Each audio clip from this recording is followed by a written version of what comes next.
हर हर महादेव, घर घर महादेव। मैं ईश्वर शिव गुरु जी के चरणों में प्रणाम करती हूँ। मैया भवानी जी के चरणों में प्रणाम करती हूँ।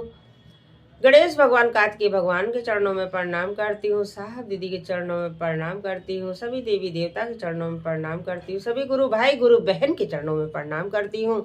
मेरा प्रणाम स्वीकार कीजिए, शिव गुरु स्वीकार कीजिए। देखिए भाई बहन, मैं आज आप लोग को कुछ राज नियाज की बात बताने जा रही हूँ। देखिए भाई बहन, मेरे साहब जी जो थे, मेरे साहब जी बहुत ही महान घर में पैदा हुए थे। बहुत बड़े घर में पैदा हुए थे। बहुत पैसा वाले घर में पैदा हुए थे। कोई चीज का कमी नहीं था। बहुत बड़े बड़े पोस्ट पे उनके दादा परदादा रह चुके थे गुरु भाई बहन। और जो बड़ घर के बच्चे होते हैं तो जानती हैं कि जैसा शिक्षा रहता है उसी तरह इंसान भी रहता है। तो बच्चे, कोई भी बच्चे हों, आजकल या पहले, जो कल तो आज भी, मतलब बच्चे लोग को सबसे अच्छा क्या लगता है? खेल लगता है। खेल सबसे अच्छा लगता है। तो गुरु भाई बहन, इस साहब जी के बारे में आप लोग को बता रही हूँ कि साहब जी अपना अपना स्थिति अपने से अपनी आप बीती बताते थे अपने चर्चा में। अपने चर्चा में साहब जी बताते थे, साहब हरेंद्रानंद, कि मैं बहुत ज़्यादा से ज़्यादा 8 साल 9 साल का रहा। 8-9 साल का था। स्कूल से आया बैग बस्ता फेंक करके मैं भागना, सोचा कि चले जाए खेलने। और तब तक देखिए, महादेव गुरु एक साधु के रूप में हमेशा आते थे मेरे घर। आ करके मेरे पिताजी से कुछ न कुछ भिक्षा मांगते थे। तो जब वो भिक्षा कोई मांगने आए तो वो बैठा लें। जो भी भिक्षा मांगने उनके यहाँ आए उसको पहले बैठा लें। आइए बैठिए, 2 ठो बातचीत हो जाए और कुछ दाना पानी कर लीजिए, भिक्षा लीजिए, तब जाइए। ये उनका कार्य था, साहब जी के पिताजी का। अब साहब जी के पिताजी का जाने कि ये कौन है। जैसे सब लोग आते थे भीख मांगने, वैसे महादेव भी आए थे। महादेव एक साधु रूप धारण करके साहब जी के पिता के घर आए और वो भिक्षा मांगने लगे तो वो बैठा लिए चौकी पर बैठे हैं और उनके पिताजी भी बैठे हैं। तब तक ये आते हैं, स्कूल से बस्ता फेंक करके भागना सोचते हैं। अब भागना सोचते हैं तो महादेव का निगाह इनके ऊपर पड़ता है, साहब जी के ऊपर।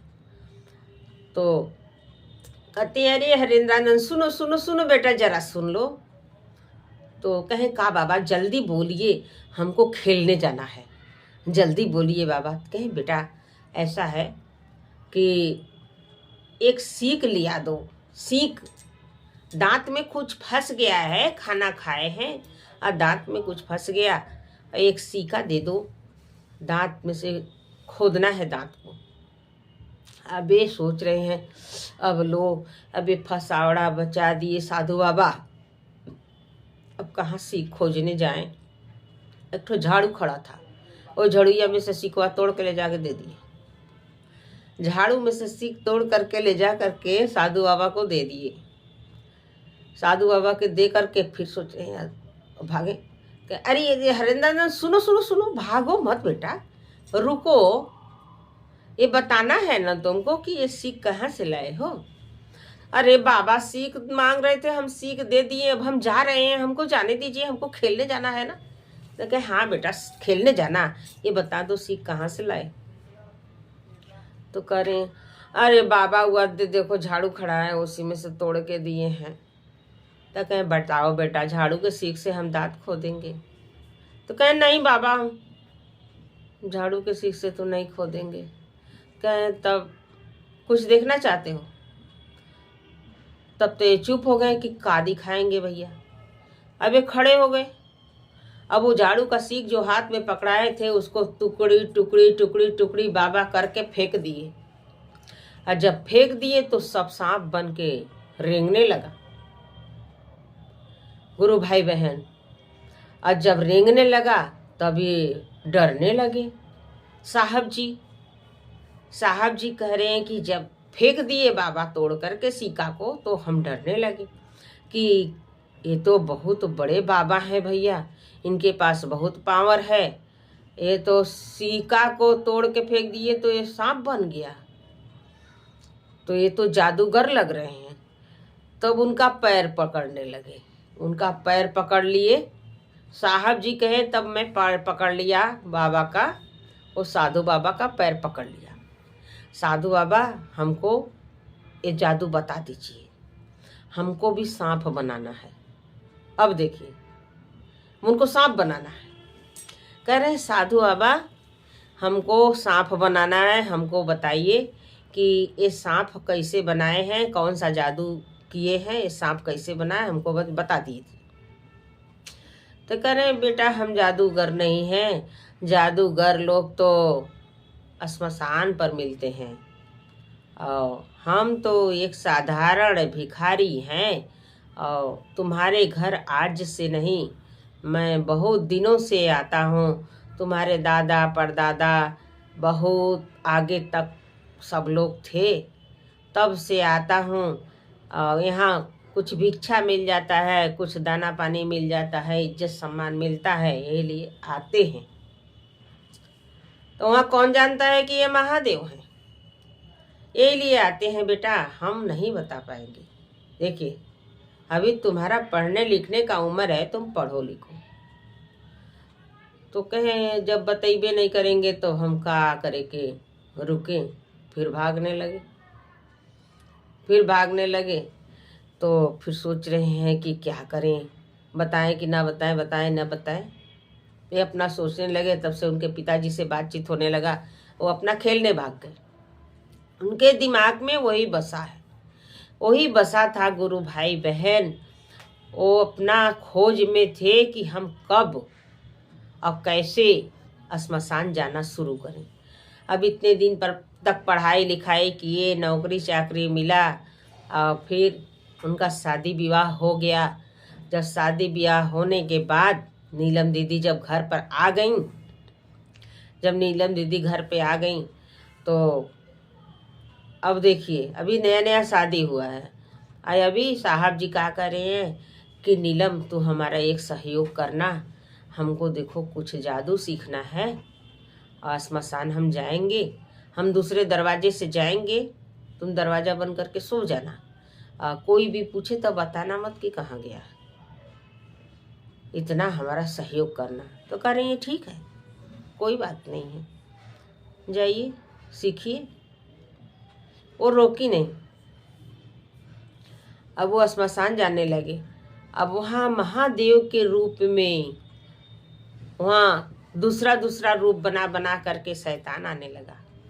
इनसे दोस्ती किया, इनसे दोस्ती करके अब कोई भी साथ में रहेगा तो उसका चाल स्वभाव, उसका बर्ताव मालूम होने लगेगा कि अच्छा है कि बुरा है।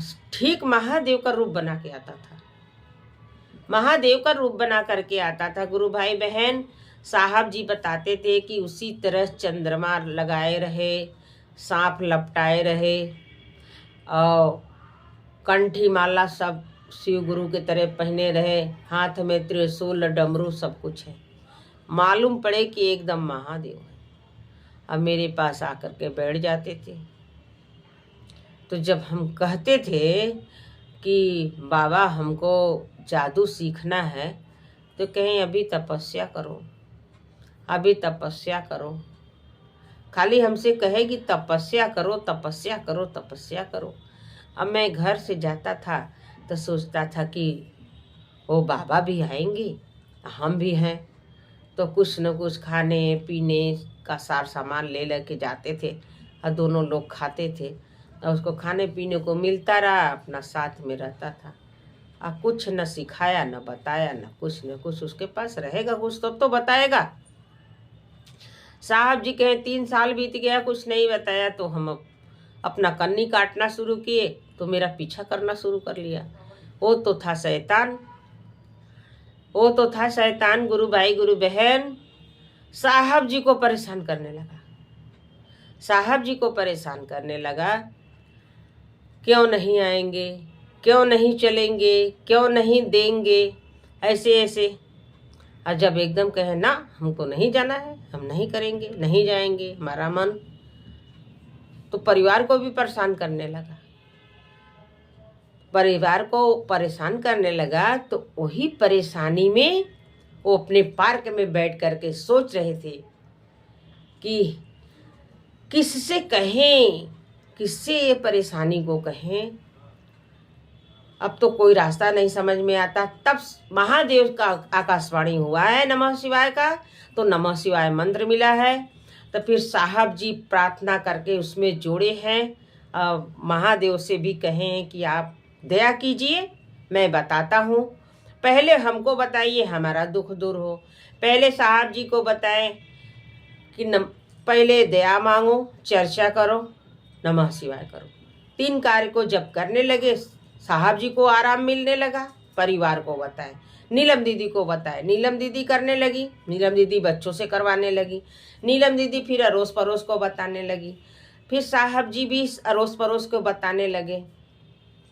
बताते बताते बताते पूरा गांव जान गया, फिर दूसरा गांव जान गया, तीसरा गांव जान गया, ऐसे ऐसे फैलाते फैलाते आज देखिए कि महेश्वर शिव गुरु की वाणी, उनका चर्चा साहब जी के जरिए देशों देश फैल गया है। अभी कुछ जगह है ऐसा कि अभी नहीं गया है वहाँ, लेकिन कुछ दिन और बीतेगा तो गुरु भाई बहन सब लोग शिव में हो जाएगा, सब लोग शिवमय हो जाएगा, सब लोग के जुबान पर शिव ही शिव नजर आएगा। अभी जो लोग भटक रहे हैं वो लोग भी शिव ही के रास्ते पर आएंगे, शिव के ही शरण में उनको जाना पड़ेगा। कहीं चैन नहीं मिलेगा जब तक शिव के चरण में नहीं जाएंगे, तब तक उनको जरा भी उनको चैन नहीं मिलेगा, किसी को चैन नहीं मिलेगा बिना शिव के चरण में जाने से। तो गुरु भाई बहन ऐसे ऐसे बताते बताते साहब जी सब जगह बताने लगे, सब जगह बताने लगे। और जब अपने आपस में लोगों को बताने लगे तो सब हंसी उड़ाने लगे। क्यों? ये भला कर देंगे, ये महादेव को गुरु मान रहे हैं, ये भला कर देंगे। सब हंसी उड़ाने लगे। हंसी उड़ाते उड़ाते एक दिन की बात है गुरु भाई बहन कि सब लोग परीक्षा लेने को तैयार हो गए साहब जी का। कहे महादेव महादेव महादेव करते हैं, आज ही परीक्षा हो जाएगा आपका। आज सब लोग ऑफिस वाले, कहीं कोई जाएगा नहीं। अब लाइए रसगुल्ला, रसगुल्ला लाइए, महादेव को भोग लगाइए। यदि रसगुल्ला महादेव खा लेंगे तो जानेंगे कि हाँ महादेव को आप रटते हैं, तो महादेव आते हैं और खाते हैं और आपको दया देते हैं। अब पासे में मंदिर था, अब रसगुल्ला आया गुरु भाई बहन, रसगुल्ला थाल में रखा गया और मंदिर का दरवाजा बंद कर दिया गया कि अब देखिए क्या होता है। अब साहब जी हाथ जोड़ करके महादेव को मना रहे हैं कि हे महादेव, अब तो इज्जत आपके हाथ में है गुरु, यदि आज इज्जत नहीं रखेंगे तो मेरी बेइज्जती हो जाएगी। हाँ, मेरी बेइज्जती तो कम होगी, आपकी ज़्यादा हो जाएगी। आपकी भी बेइज्जती होगी, मेरी भी होगी। आपकी बेइज्जती तो मेरी बेइज्जती, मेरी बेइज्जती तो आपकी बेइज्जती। तो बेइज्जती मत कराइए महादेव, आ करके देख लीजिए। भोग लगा लीजिए महादेव। अब मनाना शुरू किए। 15-20 मिनट बाद मंदिर खोला जाता है तो उसमें से आधा रसगुल्ला गायब। गुरु भाई बहन तहलका मच गया। वहां ऑफिस पे तहलका मच गया कि अरे महादेव तो रसगुल्ला खा लिए। महादेव सबसे बड़े महान हैं, सबसे बड़े महान हैं। तभी तो साहब हरिंद्रानंद इतना चिल्ला चिल्ला के कहते हैं शिव को गुरु मानिए, 3 सूत्र का पालन कीजिए, सब कष्टों का निवारण हो जाएगा। कोई अपना दुख उनसे बताए साहब जी से कि साहब जी हमारा ये कमवा नहीं हो रहा है, नमो शिवाय करो, 3 सूत्र का पालन करो, हो जाएगा। बस 3 सूत्र का पालन करो, कैसे नहीं होगा, हो जाएगा। बस वो ही बताते थे। और वही 3 सूत्र अनमोल रत्न है गुरु भाई बहन। उस दिन सारी ऑफिस के लोग गुरु मान लिए, सभी लोग गुरु मान लिए, 3 सूत्र का पालन करना शुरू कर दिए। अब जितने लोग थे अपने अपने गांव में सबको बताना शुरू किए, अपने जो शहर का था उस शहर में जो जो मिले बताना शुरू किए। ऐसे ऐसे करके तो ये शिव चर्चा फैला है सब जगह। गुरु भाई बहन इस साहब जी के मुखार बिंदु से सुने थे, तब हम बता रहे हैं। साहब जी खुद अपने मुंह से ये सब बयां किए हैं, ये सब चर्चा बताए हैं, तब मैं सुनी हूँ और आपको बता रही हूँ। चर्चा का तो वही बात है, सुनना है और सुनाना है, फिर सुन करके फिर सुनाना है। गुरु भाई बहन अनजात करके देखिए, मान के देखिए, जान के देखिए, पहचान करके देखिए। महेश्वर शिव गुरु को गुरु बना करके देखिए।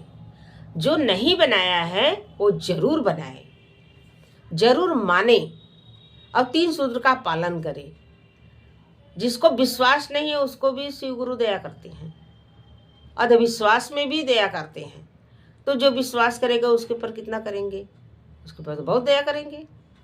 तो बहुत दया करते हैं, पल पल में उनका दया बरसता है। गुरु भाई बहन इसी चंद शब्दों के साथ अपनी वाणी को विराम दे रही हूँ। गुरु भाई बहन चर्चा अच्छा लगा हो तो कमेंट में हर हर महादेव जरूर लिख के भेजें गुरु भाई बहन। नमः शिवाय।